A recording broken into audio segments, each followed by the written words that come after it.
প্রিয় লিটন দাস, প্রিয় মুস্তাফিজুর রহমান, প্রিয় তাসকিন আহমেদ, নুরুল হাসান সোহান, তাওহিদ হৃদয়, মোহাম্মদ সাইফুদ্দিন, নাসুম আহমেদ, তানজিম হাসান সাকিব সহ বাংলাদেশের টি-20 বিশ্বকাপ স্কোয়াডের 15 জন ক্রিকেটার, আপনাদের উদ্দেশ্যে আমি এই ভিডিওটা করছি। আমি জানি না আপনারা এটা দেখবেন কিনা, শুনবেন কিনা, বা শুনলেও আমার এই কথাগুলো আপনারা গ্রহণ করবেন কিনা। বাংলাদেশ ক্রিকেটের ক্ষুদ্র একজন সাংবাদিক আমি, কিন্তু বৃহত্তর যে ক্রিকেট পরিবার তার একটা অংশ হিসাবে, ক্ষুদ্রতম অংশ হিসাবে দাবি নিয়ে আপনাদের কাছে এই আলোচনাটা করছি। বাংলাদেশ ক্রিকেট আজ একটা ক্রান্তি লগ্নে এসে দাঁড়িয়েছে। টি-20 বিশ্বকাপ আমরা খেলবো কি খেলবো না, সেই সিদ্ধান্ত হয়ে যাবে আজ।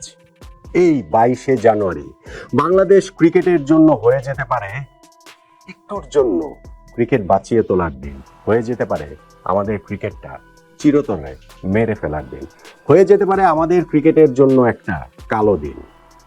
এরকম একটা মুহূর্তে এসে আপনাদের সামনে সুযোগ এসেছে বাংলাদেশ ক্রিকেটের জন্য, বাংলাদেশ ক্রিকেটের ভবিষ্যতের জন্য নিজেদের শক্ত অবস্থান নেবার। যতটা জানতে পেরেছি, বাংলাদেশ সরকারের যুব ক্রীড়া মন্ত্রণালয়ের উপদেষ্টা ডক্টর আসিফ নজরুলের সঙ্গে আজ আপনাদের একটা মিটিং হবার কথা। সেইখানে আপনাদের কাছে এই সামগ্রিক পরিস্থিতি নিয়ে জানতে চাইবেন তিনি, যেটা বাংলাদেশ ক্রিকেট বোর্ড করতে ব্যর্থ হয়েছে, বাংলাদেশ সরকার করতে ব্যর্থ হয়েছে। গত প্রায় 2.5 সপ্তাহ ধরে যে ইস্যুটা চলছে, সেইখানে আমাদের এই 15 জন ক্রিকেটার আপনাদেরকে সবচেয়ে বেশি উপেক্ষা করা হয়েছে। আজ যখন আপনারা মুখোমুখি হবেন ক্রীড়া উপদেষ্টার, অবশ্যই সেইখানটাতে থাকবেন বাংলাদেশ ক্রিকেট বোর্ডের প্রেসিডেন্ট আমিনুল ইসলাম বুলবুল ভাই, অবশ্যই ক্রিকেট বোর্ডের অন্যান্য পরিচালকদের সিংহভাগই সেইখানটাতে উপস্থিত থাকার কথা। তাদের সামনে আপনারা আপনাদের মনের কথা বলুন, সাহস নিয়ে বলুন, উত্তর প্রজন্মের ক্রিকেটের কাছে দায়বদ্ধ থেকে বলুন।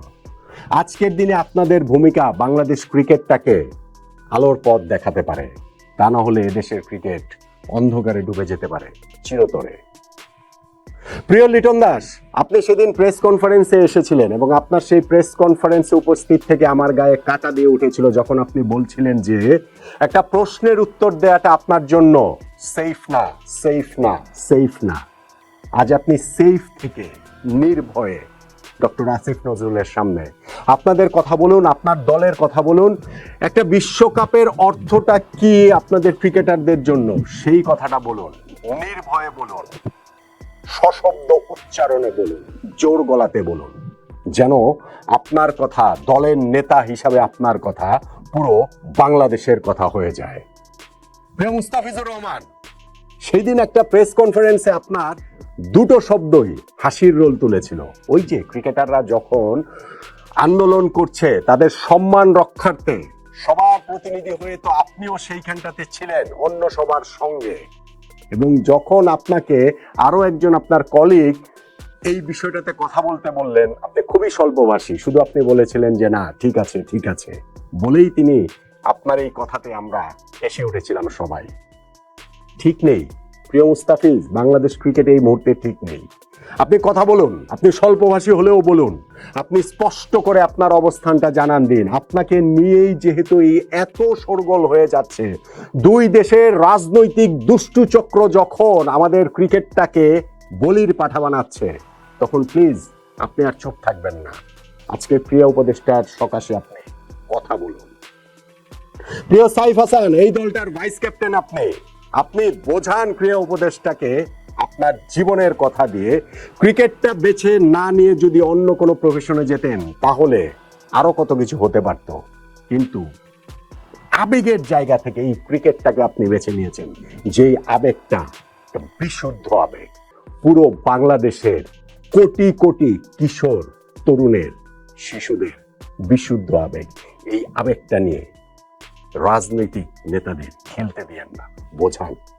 প্রিয় তাসকিন আহমেদ, আপনি বোঝান, দলের অভিজ্ঞ ক্রিকেটার আপনি, একটা বিশ্বকাপের মূল্য কতটা, একটা বিশ্বকাপ খেলার জন্য আপনারা ক্রিকেটাররা কতটা মুখিয়ে থাকেন, একটা বিশ্বকাপের গল্প কিভাবে আপনারা আপনাদের সন্তানদের কাছে কিংবা তারও পরের প্রজন্মের নাতি নাতনিদের কাছে করতে পারবেন, সেই বিশ্বকাপ খেলার সুযোগ থেকে যেন আমাদের ক্রিকেটারদের বঞ্চিত হতে না হয়, সেটা জোর গলায় বলুন।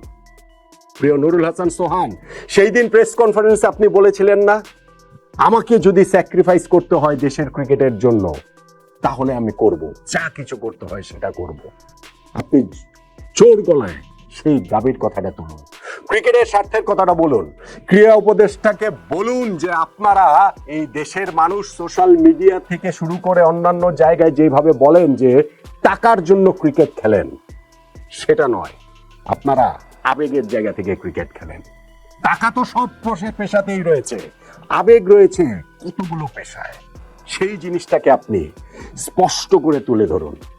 প্রিয় তাওহিদ হৃদয়, আপনি তো অনেক বিষয় নিয়ে অনেক সরব, আপনি এই ক্রীড়া উপদেষ্টা ডক্টর আসিফ নজরুলকে বোঝান সোশ্যাল মিডিয়াতে যে ক্রিকেট ও দেশপ্রেমকে মুখোমুখি দাঁড় করানো হয়েছে সেটা ভুল, সেটা মিথ্যা। ক্রিকেট কখনোই দেশপ্রেমের বিরোধী না, এবং ক্রিকেট প্রেম দেশপ্রেম কখনোই একটা আরেকটার প্রতিপক্ষ হতে পারে না। ক্রিকেটের চেয়ে দেশের সম্মান কি কম নাকি, এই প্রশ্ন যারা তোলেন তাদের যে ভিন্ন উদ্দেশ্য আছে, অসৎ উদ্দেশ্য আছে, দেশের ক্রিকেট ধ্বংস করার উদ্দেশ্য আছে, প্রিয় তাওহিদ হৃদয় স্পষ্ট করে বলুন সেটা। প্রিয় তানজিদ তামিম, পারভেজ ইমন, আপনারা বলুন বাংলাদেশের অন্যান্য পেশায় যারা রয়েছেন সকল পেশাজীবীদের প্রতি সম্মান রেখে বলুন আমাদের দেশের সেরা 15 জন ব্যাংকার, সেরা 15 জন চাকরিজীবী, সেরা 15 জন গার্মেন্টস কর্মী, সেরা 15 জন ব্যবসায়ী, সেরা 15 জন কৃষক, মজুর, শ্রমিক, অনেকেই রয়েছেন, তারা এই দেশের মানুষকে ওইভাবে ইন্সপায়ার করতে পারেন না আপনারা ক্রিকেটাররা সেরা 15 জন যেভাবে করেন। বলুন তাকে, সেটা আবেগ দিয়ে বলুন, বিশ্বকাপ খেলার মূল্যটা তাকে আসলে বুঝিয়ে দিন।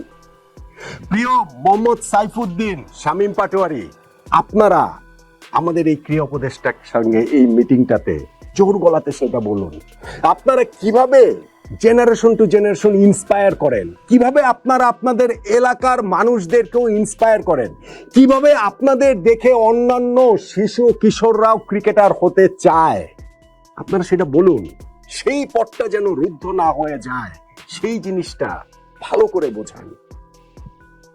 প্রিয় তানজিম সাকিব, প্রিয় নাসুম আহমেদ, প্রিয় শেখ মাহেদি, প্রিয় শরীফুল ইসলাম, আপনারাও বলুন, আপনারাও দাবি তোলেন, আপনার একজন ক্রিকেটার হিসেবে যে সম্মানটা পান সেই সম্মানটার মূল্য কতটা সেটা বোঝান। দেশের বাইরে যখন জাতীয় সঙ্গীত বেজে ওঠে সেইটা আপনাদের ভেতরে কিরকম আলোড়ন তোলে, বোঝান আপনারা যখন গায়ে লাল সবুজের জার্সি চাপান সেইটা আপনাদের কাছে কিরকম জাতীয় পতাকার মতো মনে হয়।